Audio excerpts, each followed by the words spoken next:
Bu uyni ko'rib, Dubayga kelib qoldimmi deb o'yladim. 250 ming, 300 ming dollar deb o'ylasalar mana shu uyni.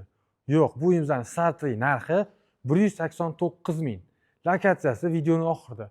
Ko'rib turgan mana shu oppoq chiroyli uylar bor yo'g'i 189 ming. 6 ta xonasi, holi, 2 ta sanuzel, tashqarida yozgi oshxona, hojatxona, podvoli ham bor. Akam, shu videoga bitta like bosib, menga obuna bo'lib qo'ying. Sizga albatta manfaatli bo'ladigan uylarni joylayman. Bosing, like bosing, bosing. Bosmadingiz, aka, bosing. Baraka toping. Qani ketdi, bo'lmasa sizlar bilan birga uy ichkarisini ko'rib chiqamiz. Dizayn вообще klass.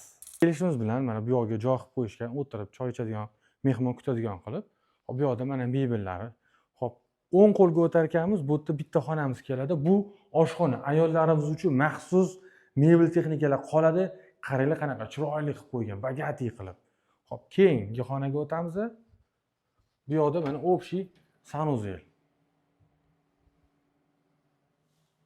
Bu yoqda yana bitta xonamiz bor.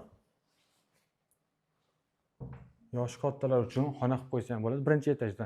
Xo'p, bu yoqqa kiramiz, bu yoq zal. Zalga e'tibor qattiq qaratib qo'yishdi. Menga rosa yoqdi. Xo'p, bu yoqdan qarang. Orqada kichkina hovli qoldirishgan, havo aylanib turish uchun. Xo'p, endi sizlar bilan birgalikda ikkinchi etajni ko'rib chiqamiz.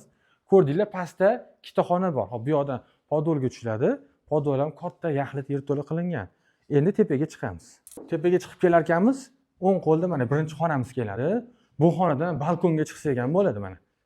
Balkonni ham bitta ko'ring. Balkondan manzara shunaqa chiroyli ko'rinadi. Ertalar, saharda quyosh bilan birga shu yerdan qarab tursangiz, toza havo tanga davo bo'ladi, aka. Qani yuring endi, sizga keyingi xonalarni ko'rsataman. Bu yoqda yana bitta xonamiz. Kattalar uchun mana o'zini alohida sanuzeli ham bor, aka. Mana bu yerda. Ko'rdingiz, aka, sizga yoqdimi uy? Fikringizni qoldirib keting kommentariyada. Xo'p, bunisi общий sanuzel, ikkinchi etajdagi общий sanuzel. Bu yoq yana bitta xonamiz. Bolalar uchun xona qilib qo'ysangiz ham bo'ladi. Ko'rdinglar, 6 ta xona, 3 ta sanuzel. Spalniyni, kattalar uchun spalniyni o'zida alohida sanuzeli ham bor. Mana bu yana bitta zal. Vau, chiroyli ekan, lekin menga rosa yoqdi. Uyni ko'rdinglar, yaxshi nasldan ishlatishgan, o'zingizlar baho berib qo'yasizlar. Uyimiz 2-4 sotixga joylashgan. Gaz, svet, suvda umuman muammo yo'q. Qiziqqanlar uchun bu uyimizdan yana 2-3 ta variantlar bor. Kelib, bemalol aylanib ko'rsanglar bo'ladi. Narxini ham kelishtirib, variant ham qilib berishadi. Balkondan manzara juda ham chiroyli ko'rinar ekan. Lokatsiyaga keladigan bo'lsak, Toshmi postdan bor yo'g'i 2 kilometr keladi.